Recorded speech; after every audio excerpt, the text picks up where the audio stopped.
ప్రభు నామానికే మహిమ కలుగును గాక. కూడి వచ్చిన మీ అందరికీ, కర్మిల ఆత్మీయ సహవాస సంఘ విశ్వాసులందరికీ మన ప్రభువును ఆయన ప్రియ కుమారుడునైన యేసుక్రీస్తు వారి శ్రేష్టమైన నామలో శుభములు మరియు అందరికీ వందనాలండి. విలాప వాక్యములు 3వ అధ్యాయాన్ని మనం ధ్యానం చేసుకుంటున్నాం.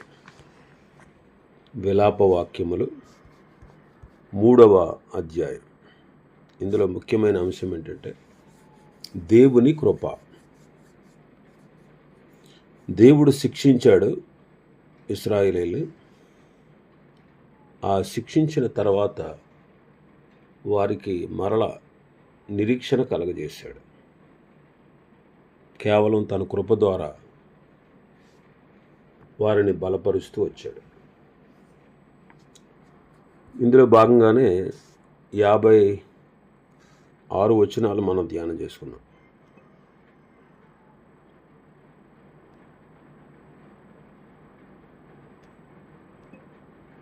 యాభై 56 వచనాలు మనం ధ్యానం చేసుకున్నాం. 57వ వచనాన్ని చదువుతాను.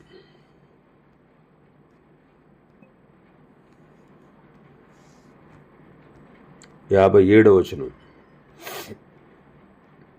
నేను నీకు మొరలిడిన దినమున నీవు నా యొద్దకు వచ్చితివి, భయపడకుమి అని నీవు చెప్పితివి. బైబిల్ గ్రంథంలోనే అత్యంత ఆదరణాత్మకమైన వచనాల్లో ఇదొకటి. అగాధమైన గోతిలో మరణపు అంచుల్లో ఉన్న ఇర్మియా తాను చేసిన ప్రార్థనకు దేవుడిచ్చినటువంటి ప్రత్యుత్తరం ఈ వచనంలో మనకు కనిపిస్తుంది. ఇర్మియా గోతిలో ఉన్నప్పుడు మనుషులు ఎవరూ ఆయన దగ్గరకు రాలేదు, దగ్గరగా లేరు. పైగా శత్రువులు తన మీద రాళ్ళు వేశారు, స్నేహితులు విడిచిపెట్టారు. కానీ ఇర్మియా మొర్రపెట్టిన వెంటనే దేవుడు అతనికి సమీపంగా వచ్చాడు.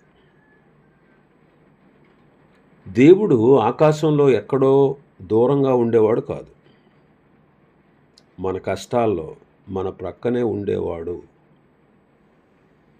ఆ విషయం మనకు ఈ వచనం నిరూపిస్తుంది. మనుషులు మనల్ని ఒంటరి చేసినప్పుడు దేవుని సామీప్యమే మనకు అతిపెద్ద బలం. నేను మొర్రపెట్టిన దినమున అంటున్నాడు. దేవుడు తన సహాయాన్ని వాయిదా వేయలేదు. ఇర్మియా ప్రార్థించిన ఆ రోజే దేవుడు స్పందించాడు. మనం ప్రార్థించినప్పుడు మన ప్రార్థనకు జవాబు త్వరగా రావచ్చు, రాకపోవచ్చు. కానీ ఆయన ఇచ్చే ఆదరణ మాత్రం వెంటనే వస్తుంది. ఆయన ఇచ్చే ఆదరణ మాత్రం వెంటనే వస్తుంది. భయపడకుము అన్నారట. భయపడకుము అని నీవు చెప్పావయ్యా అంటాడు. బైబిల్లో దేవుడు తన భక్తులకు ఇచ్చే అత్యంత శక్తివంతమైన మాట ఏంటంటే భయపడవద్దు. మన చుట్టూ ఉన్న పరిస్థితులు భయంకరంగా ఉన్నప్పటికీ దేవుని నోట నుండి వచ్చే ఈ ఒక్క మాట చాలండి, మన సమస్త భయాలను అది పారద్రోలుతుంది. ఇర్మియా ఇంకా గోతులోనే ఉన్నాడు, శత్రువులు ఇంకా బయట ఉన్నారు. కానీ దేవుడు భయపడకు అని చెప్పగానే ఆయనకు ఒక వింతైన శాంతి, తన మనస్సులో సమాధానం, జ్ఞానమునకు మించిన దేవుని సమాధానం అతని హృదయంలోకి వచ్చింది. ఈ వచనం మనకు నేర్పించే పాఠం ఏంటంటే మొర్రపెట్టడం మన వంతు, ఆదరించడం దేవుని వంతు. మనం విశ్వాసంతో పిలిస్తే చాలు, ఆయన మన దగ్గరకు వస్తాడు. మనకున్న పరిస్థితి కంటే మన దేవుడు గొప్పవాడు, ఆయన మాట గొప్పదే. సమస్యలు పోకపోవచ్చు, సమస్యలు పోకముందే దేవుడు మనకు ధైర్యాన్ని ఇస్తాడు. ఆ ధైర్యమే మనల్ని సమస్యల నుంచి విడిపిస్తుంది, బయటపడేలా చేస్తుంది. 58వ వచనం, ప్రభువా నీవు నా ప్రాణ విషయమైన వ్యాజ్యములను వాదించితివి, నా జీవమును విమోచించితివి. ఇక్కడ దేవుడే న్యాయాధిపతి. నా పక్షమున వ్యాజ్యమాడితివి అంటున్నాడు. దేవుడు ఒక న్యాయవాదిలాగా ఇర్మియా తరపున నిలబడ్డాడు అని అర్థం. ఎందుకంటే శత్రువులు ఇర్మియా మీద అనేక నేరాలు మోపారు, అతను చంపాలని చూశారు. అటువంటి నిస్సహాయ స్థితిలో ఇర్మియా తనను తాను సమర్థించుకోలేకపోయినప్పుడు దేవుడే తన పక్షాన నిలబడి న్యాయం చేశాడు. మనం కూడా చాలాసార్లు నాకు ఎవరు లేరనుకుంటాం. మనకు ఎవరు లేనప్పుడు దేవుడు మన పక్షాన పోరాడతాడు అనే విషయాన్ని మనం గుర్తు చేసుకోవాలి. నా ప్రాణమును విమోచించితివి అంటున్నాడు. నా జీవమును విమోచించితివి. ఇర్మియా గోతులో చనిపోవాల్సిందే, కానీ దేవుడు ఆయనను మరణపు అంచుల్లో నుండి తప్పించాడు.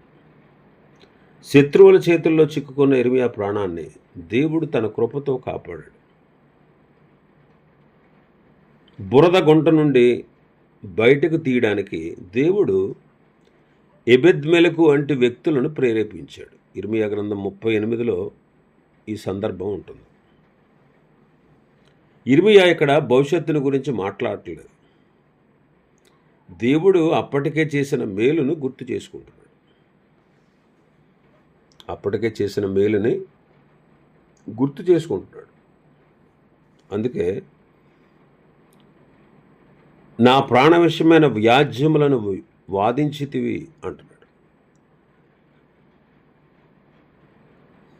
దీని అర్థం ఏంటంటే,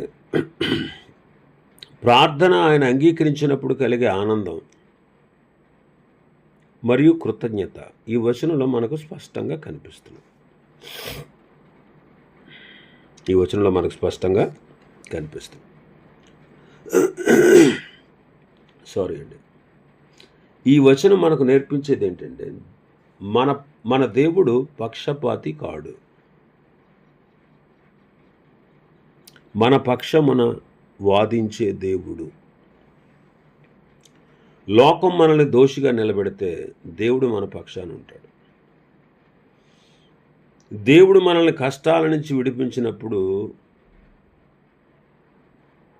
ఆయన చేసిన వాటిని గుర్తు చేసుకుంటూ మనం ఆయనకి కృతజ్ఞతాస్తుతులు చెల్లించాలి.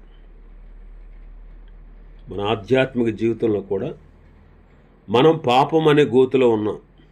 మనల్ని యేసుక్రీస్తు వారు తన రక్తము ద్వారా విమోచించి మనల్ని ఆయన ఎదుట కూర్చుండబెట్టి మన పక్షాన తండ్రి అయిన దేవుని ఎదుట వ్యాజ్యమాడుతూ ఉన్నాడు. ఎందుకంటే సాతాను ఫిర్యాది అయి మన పక్షమున తండ్రి సాన్నిధ్యములో వాడు నిందల మోపుతూ ఉన్నప్పుడు ప్రభువైన యేసుక్రీస్తు వారు తండ్రి సాన్నిధ్యంలో మన పక్షాన ఉత్తరవాది అయి మన పాపములకు ఆయన శాంతికరమై ఉన్నాడు. ఇంకా 59వ వచనం చదివితే, యెహోవా నాకు కలిగిన అన్యాయము నువ్వు చూచి ఉన్నావు, నా వ్యాజ్యమును తీర్చుము అంటున్నాడు. ఇర్మియా ప్రవక్త తనకు జరిగిన అన్యాయాన్ని దేవుని న్యాయపీఠం ముందుకు తీసుకువెళ్ళడాన్ని ఇది సూచిస్తూ ఉంది. తనను హింసించిన వారి విషయంలో దేవుడే తీర్పు తీర్చాలని భక్తుడు కోరుకుంటున్నాడు. నాకు కలిగిన అన్యాయాన్ని నువ్వు చూసావయ్యా. నిజమే, ఇర్మియాను అన్యాయంగా గోతులు వేశారు, అబద్ధ సాక్ష్యాలు పలికారు, మనుషులు ఆయన పట్టించుకోలేదు. కానీ దేవుని కన్ను ప్రతిదీ చూస్తుంది. అదే విషయాన్ని ఇర్మియా నమ్ముతున్నాడు. రహస్యంగా జరిగే అన్యాయమైన, బహిరంగంగా జరిగేటువంటి హింస అయినా దేవుని దృష్టి నుంచి ఏది దాగి ఉండదు. యిర్మీయా తన చేతులతో తాను పగ తీర్చుకోవాలని చూడలేదు. తన కేసును, తన మీదకు వచ్చినటువంటి ఈ బాధను పరలోక న్యాయమూర్తి అయిన తండ్రి అయిన దేవునికి అప్పగించాడు. నా పక్షమున వ్యాజ్యము తీర్చుము అని అనడం ద్వారా తనకు జరిగిన అవమానానికి, శ్రమకు దేవుడే సరైన ప్రతిఫలం ఇస్తాడని భక్తుడు ఆశిస్తున్నాడు. రోమాపత్రికలో మనం చదువుతాం కదా, 12వ అధ్యాయం 19వ వచనంలో, పగ తీర్చుట నా పని, నేనే ప్రతిఫలమిత్తునని ప్రభువు చెబుతున్నాడు. ఈ సత్యానికి మనం లోబడి ఉండడాన్ని ఇది సూచిస్తూ ఉంది. తనకు విశ్వాసం ఉంది. చాలాసార్లు అన్యాయం జరుగుతున్నప్పుడు చూసి కృంగిపోకుండా యిర్మీయాలాగా మనం దేవునితో ధైర్యంగా మాట్లాడగలగాలి. మరి దేవుని యొక్క నీతి మీద, న్యాయం మీద ఎంత నమ్మకం ఉందో ఈ వచనం మనకు తెలియపరుస్తుంది. లోకంలో మనకు న్యాయం దొరకదండి. లోకంలో మనకు న్యాయం దొరకనప్పుడు దేవుని దగ్గర ఖచ్చితంగా న్యాయం దొరుకుతుంది అని ఆయన భక్తులైనటువంటి మనం నమ్మాలి. ఈ వచనం మనకు నేర్పించే పాఠం ఏంటంటే, అన్యాయం జరిగినప్పుడు ఆవేశపడకుండా దానిని దేవుని చేతిలో పెట్టడం నేర్చుకోవాలి. మనల్ని ఎవరైనా తప్పుగా నిందించినప్పుడు లేదా ఇబ్బంది పెట్టినప్పుడు మన పక్షాన్ని వాదించే దేవుడు ఒకరు ఉన్నారు అని మనం గుర్తుపెట్టుకోవాలి. మనకు కలిగిన బాధని, అన్యాయాన్ని దేవుని ఎదుట ఉన్నది ఉన్నట్టుగా ఒప్పుకోవాలి. 60వ వచనం చదివితే, పగ తీర్చుకొనవలనని వారు నా మీద చేయు ఆలోచనలన్నీ నీవెరుగుదువు అంటాడు. శత్రువులు తనపై చూపుతున్న పగను, వారు పన్నిన కుట్రల్ని దేవుడు గమనిస్తున్నాడనే యిర్మీయా ప్రవక్త యొక్క నిశ్చయత ఇక్కడ మనకు కనబడతా ఉంది. యిర్మీయా శత్రువులు కేవలం ఆయన విమర్శించడమే కాదు, ఆయన పైన కక్ష పెంచుకున్నారు. పగ తీర్చుకొనవలెనన్న వారు నా మీద చేసే ఆలోచనలు అంటున్నాడు. అంటే వాళ్ళ హృదయంలో ఎంత ద్వేషం యిర్మీయా మీద ఉందో చూడండి. యిర్మీయా దేవుని యొక్క సత్యాన్ని ప్రకటించినందుకు వారు ఆయనకు వ్యక్తిగత శత్రువులుగా తయారయ్యారు. కుట్రలు పన్నారు, రహస్యంగా ప్లాన్లు వేశారు. యిర్మీయాను ఎలా చిక్కుల్లో పడేయాలి, ఎలా హాని చేయాలి అని వారు అనేకమైనటువంటి కుట్రలు పన్నారు. మనుషుల కళ్ళకు ఆ కుట్రలు తెలియకపోయినా దేవుని నుండి ఏది దాగి ఉండదు. అందుకే నీవు చూచి ఉన్నావు, నీవెరుగుదువు అంటున్నాడు. అంటే దేవుడే సాక్షిగా ఉన్నాడు అనేటువంటి ధైర్యాన్ని పొందుతున్నాడు. దేవుడు కేవలం మన ప్రార్థనలనే కాదండి, మనకు వ్యతిరేకంగా జరుగుతున్న ప్రతి క్రియను ఆయన గమనిస్తాడు. శత్రువుల ఆలోచనలు దేవునికి తెలుసు కాబట్టి ఆయన సరైన సమయంలో వాటిని భగ్నం చేస్తాడు అని ప్రవక్త నమ్ముతున్నాడు. కాబట్టి ఈ వచనం ద్వారా మనం నేర్చుకునే విషయం ఏంటంటే, మనకు వ్యతిరేకంగా ఎవరైనా కుట్రలు పన్నుతారన్నారు అని తెలిసినప్పుడు మనం ఆందోళన పడక్కర్లేదు. ఎందుకంటే మనల్ని కాపాడే దేవుడు ఆ కుట్రలన్నింటినీ చూస్తాడు. యిర్మీయా తన శత్రువులతో పోరాడలేదు. వారి కుట్రలు, వారు పన్నినటువంటి పన్నాగాల జాబితాను దేవుని పాదాల దగ్గర పెట్టాడు. అలాగే మనం కూడా మనకు వచ్చే నిందలు, ఇబ్బందులు, కష్టాలు దేవునికి అప్పగించడం అనేది ఎంతో ఉత్తమం. శత్రువుల పగ ఎంత తీవ్రంగా ఉన్నా సరే దేవుని సంకల్పం లేకుండా వారు నిన్ను ఏమీ చేయలేరు. ఆ సత్యాన్ని మనం ఈ వచనం ద్వారా చూడవచ్చు. 61వ వచనం, యెహోవా వారి దోషణయు వారు నా మీద చేయు ఆలోచనలన్నిటినీ, నా మీదకు లేచిన వారు పలుకు మాటలను, దినమెల్లా వారు నా మీద చేయు ఆలోచనయు నీవు విని ఉన్నావు అంట. నన్ను నిందించుట నీవు విన్నావు, నాకు విరోధముగా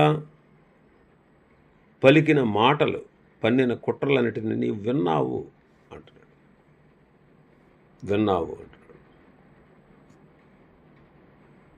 నిందలు, శత్రువులు ఇర్మియాను రకరకాలుగా నిందించారు.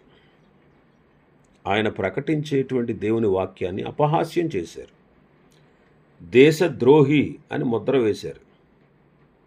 మనిషికి శారీరక గాయం కంటే మాటల ద్వారా కలిగే గాయం చాలా లోతైంది.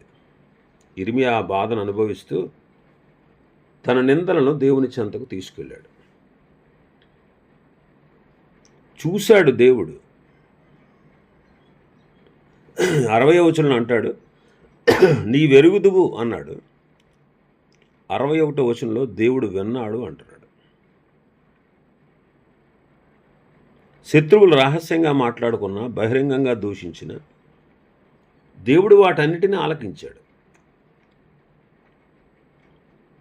మనల్ని ఎవరైనా అన్యాయంగా నిందించినప్పుడు మన పక్షాన సాక్ష్యం చెప్పే దేవుడు మన మాటలను, మనకు వ్యతిరేకంగా వచ్చే మాటలను వింటున్నాడు అనేటువంటిది గొప్ప ఆదరణ. శత్రువుల ఆలోచనలు క్రియలుగా మారకముందే దేవుడికి తెలుసు. వారు వేసేటువంటి పన్నాగాలు దేవుని చిత్తం లేకుండా నెరవేరవు అనే ధైర్యం ఇర్మియా మాటలు ఇక్కడ మనకు కనిపిస్తుంది. ఈ వచనం మనకు నేర్పించే పాఠం ఏంటంటే, మనల్ని ఎవరైనా నిందించినప్పుడు వారితో వాదించడం కంటే ఆ నిందలు దేవుని పాదాల దగ్గర పెట్టాలి. మనం ఒంటరితనంలో ఉన్నప్పుడు, ఎవరు మనల్ని అర్థం చేసుకున్నప్పుడు దేవుడు మన మొరను, మనకు వ్యతిరేకంగా వచ్చే దోషలను వింటున్నాడని గ్రహించాలి. ఎన్ని నిందలు ఎదురైనా ఇర్మియా దేవుని విడిచిపెట్టలేదు. తన వేదనను ప్రార్థనగా మార్చుకున్నాడు. అందుకే 62వ వచనంలో అంటాడు, నా మీదకు లేచిన వారు పలుకు మాటలు, దినమెల్లా వారు నా మీద చేయు ఆలోచనలు నీవు విన్నావు. శత్రువులు ఇర్మియాకు వ్యతిరేకంగా మాట్లాడే అబద్ధాలు, దూషణలు, శాపనార్థాలు ఇవన్నీ వారు మనసులో అతన్ని ద్వేషించడమే కాకుండా తమ పెదవుల ద్వారా ద్వేషాన్ని బయటపెడుతున్నారు. అతన్ని అవమానించడానికి వారు నిరంతరము మాటలనే ఆయుధాలను వాడుతున్నారు. దుష్టుల పగ ఎంత తీవ్రంగా ఉందంటే, వారు తమ సమయం అంతా ఇర్మియాకు ఎలా హాని చేయాలా అనే దాని మీదే ఖర్చు చేస్తున్నారు. వారి సమయం అంతా ఉదయం నుంచి రాత్రి వరకు చిక్కుల్లో వేయడానికి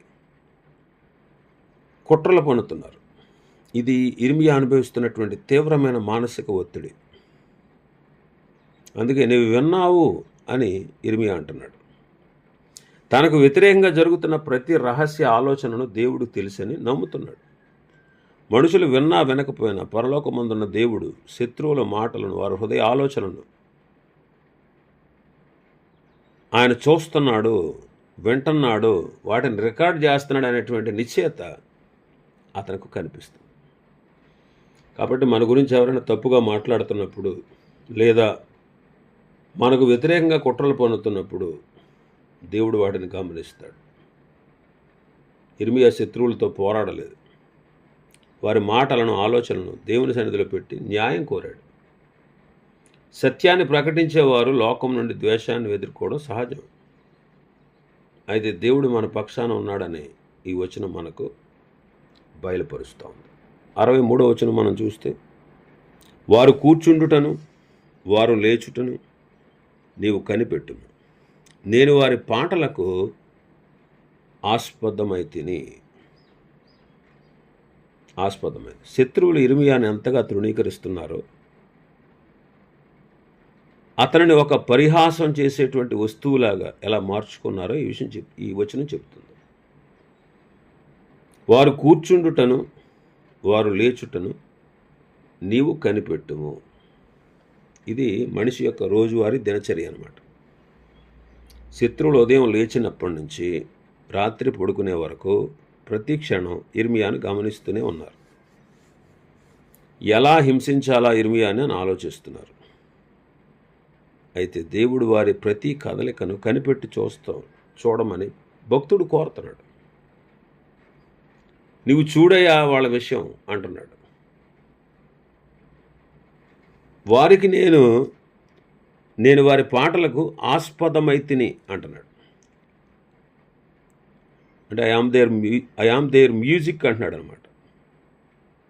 అంటే శత్రువులు ఇర్మియా పడుతున్న బాధలను చూసి పాటలు కట్టి పాడుకుంటున్నారు. ఆయన కన్నీళ్ళు వారికి ఒక వినోదంగా మారిపోయినాయి. ఒక దైవజనుడిని అంతలా కించపరచడం వారి క్రూరత్వానికి పరాకాష్ట అన్నమాట. అందుకే ఇర్మియా అంటున్నాడు, చూడయ్యా, నువ్వు కనిపెట్టయ్యా అంటున్నాడు. ఇర్మియా తనను తాను సమర్థించుకోలేక దేవుని వైపు చూస్తున్నాడు.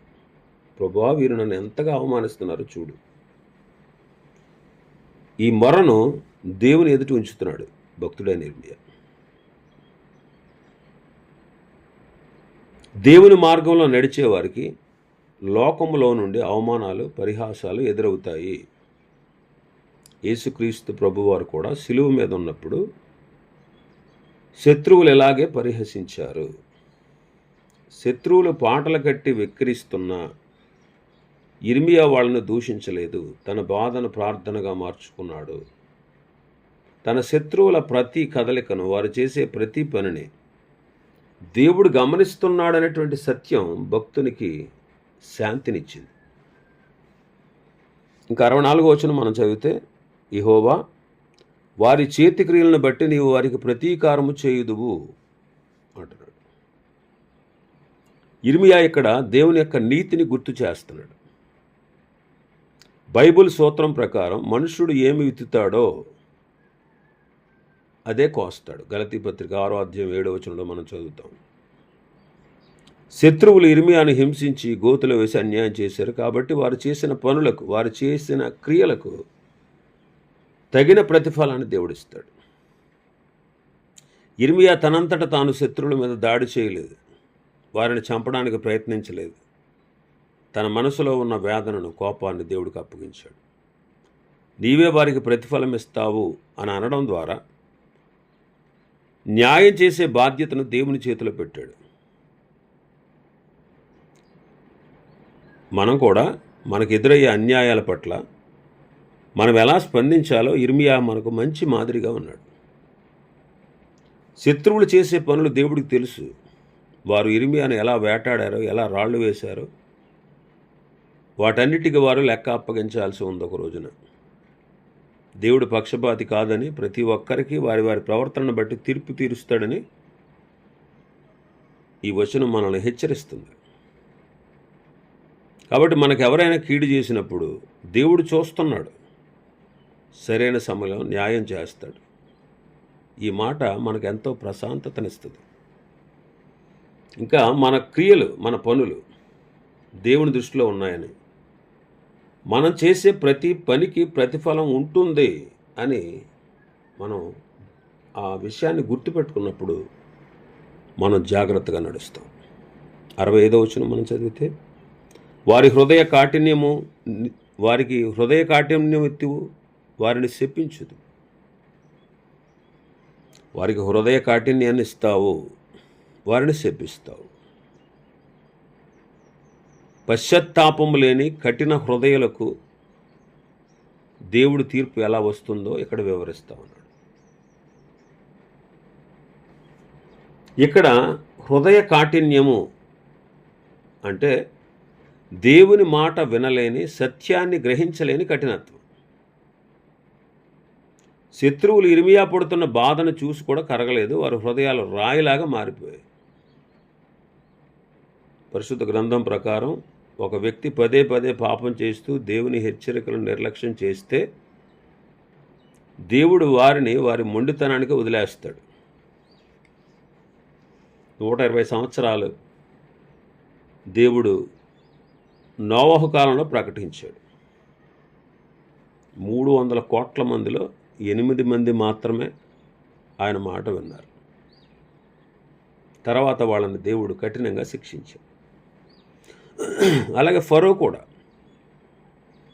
ఫరో మొదట కఠినం చేసుకుంటూ వచ్చాడు. ఆ కఠినత్వానికి దేవుడు అతన్ని అప్పగించాడు. ఇది చాలా భయంకరమైనటువంటి శిక్ష.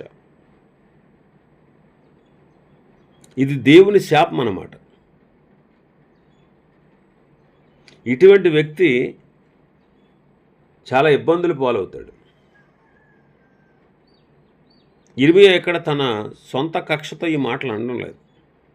దేవుని నీతిని బట్టి అన్యాయం చేసేవారికి కలిగే అంతిమ ఫలితాన్ని ప్రవచిస్తున్నాడు.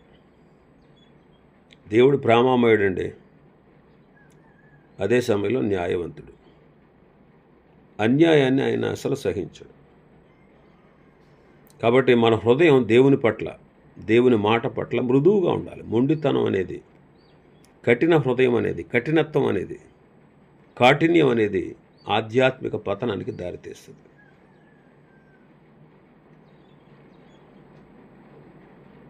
దేవుని ప్రజలకు అలాగే తన తోటి వారికి అన్యాయం చేయడం వల్ల దేవుని ఉగ్రత మన మీదకు వస్తుంది అని మనం గ్రహించాలి. మనం ఇబ్బందుల్లో ఉన్నప్పుడు మనల్ని హింసించే వారి విషయంలో దేవుడే సరైన తీర్పు తీరుస్తాడని నమ్మి మనం ప్రశాంతంగా ఉండాలి. ఆఖరిగా 66వ వచనం మనం చదివితే, ఆఖరి వచనం, నీవు కోపావేశుడివై వారిని తరిమి యెహోవా యొక్క ఆకాశం క్రింద ఉండకుండా వారిని చేయుదువు, నిర్మూలము చేస్తావు. ఇక్కడ సంపూర్ణమైనటువంటి సార్వభౌమాధికారం కలిగిన దేవుణ్ణి మనం చూస్తున్నాం. యెహోవా యొక్క ఆకాశము క్రింద ఉండకుండా, ఈ మాట ఒక లోతైన అర్థాన్ని ఇస్తుంది. అంటే ఈ లోకమంతా దేవుని చేతిలో ఉంది. ఆకాశము క్రింద, ఇది దేవుడు చేసిన ఆకాశం. ఈ లోకమంతా కూడా దేవుని ఆకాశం క్రిందే ఉంది. అంటే శత్రువులు ఎక్కడికి వెళ్ళినా, ఏ మూల దాక్కున్నా దేవుని కన్ను వారిని చూస్తూనే ఉంటుంది. దేవుని తీర్పు నుండి వారు తప్పించుకోవడానికి ఈ భూమి మీద ఏ స్థలము దాగేటువంటి స్థలము లేదని ఇర్మియా ఇక్కడ స్పష్టం చేస్తాడు. ఇక్కడ ఇర్మియా కోరుతున్నది వ్యక్తిగత కక్ష కాదు, దైవిక న్యాయం. ఒక నిరపరాధిని హింసించి గోతులో వేసి దేవుని వాక్యాన్ని ధిక్కరించిన వారిపైన తీర్పు వస్తుంది అని ప్రవచించాడు. అన్యాయం చేసేవారు శాశ్వతంగా ఉండలేరని, దేవుని న్యాయపీఠం ముందు వారు ఓడిపోతారని అర్థం. కాబట్టి ఈ అధ్యాయ ప్రారంభంలో ఇర్మియా ఎంతో వేదనతో ఉన్నాడు, కన్నీళ్లతో మొదలుపెట్టాడు. ముగింపుకు వచ్చేసరికి భక్తునిలో ఒక కాన్ఫిడెన్స్ వచ్చింది, ఒక నిశ్చయత కనిపిస్తుంది. దేవుడు తన ప్రార్థన విన్నాడని, తన పక్షాన వ్యాజ్యం ఆడాడని, శత్రువులకు తగిన తీర్పు తీరుస్తాడని నమ్ముతున్నాడు. ఈ 3వ అధ్యాయం నుండి మనం నేర్చుకోవాల్సినటువంటి సారాంశం ఏంటంటే, విలాప వాక్యం 3వ అధ్యాయం మొత్తం మనకు ఒక క్రమాన్ని నేర్పిస్తుంది. మన బాధను మనం దేవుని ఎదుట ఒప్పుకోవాలి. మన శ్రమలను మనం గుర్తించాలి. మన బాధను దేవుని ఎదుట ఒప్పుకోవాలి, చెప్పుకోవాలి. చెప్పిన తర్వాత నిరీక్షణ కలిగి ఉండాలి, ఎందుకంటే ఆయన కృప కలిగిన వాడు. ఇదే అధ్యాయంలో అంటాడు 22-23 వచనాల్లో, యెహోవా కృప గలవాడు, ఆయన వాత్సల్యత ఎడతెగక మన మీద నిలుస్తూ ఉందంటాడు.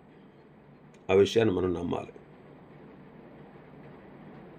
అలాంటి భయంకరమైన విషమ పరిస్థితిలో ఉన్నా సరే మనం ఆయనకి మొరపెట్టాలి. న్యాయం చేసే దేవునికే మన వ్యాజ్యాన్ని అప్పగించాలి. మనమే పగ తీర్చుకోకుండా సమస్తాన్ని చూస్తున్న దేవునికే ఆయన తీర్పుకు మనం అప్పగించుకోవాలి. కాబట్టి పరిస్థితులు ఎంత చీకటిగా ఉన్నా, ఎంత కఠినంగా ఉన్నా, ఎంత కష్టంగా ఉన్నా, ప్రతి ఉదయం కూడా మనకు దేవుని కనికరం, దేవుని వాత్సల్యత మన మీదకు వస్తుంది. ఆ సత్యాలను మనం ఈ అధ్యాయం ద్వారా నేర్చుకోవచ్చు. ఇంతటితో ఈ అధ్యాయం ముగించబడింది. ప్రభు చిత్తం మీద రేపటిదను మరొక అధ్యాయాన్ని ప్రారంభించుకుందాం. దేవుడి వర్తమాన వాక్యాన్ని మన వినికిడిలో ఆశీర్వదించునుగాక. ఆమేన్. ప్రార్థన చేసుకుందాం.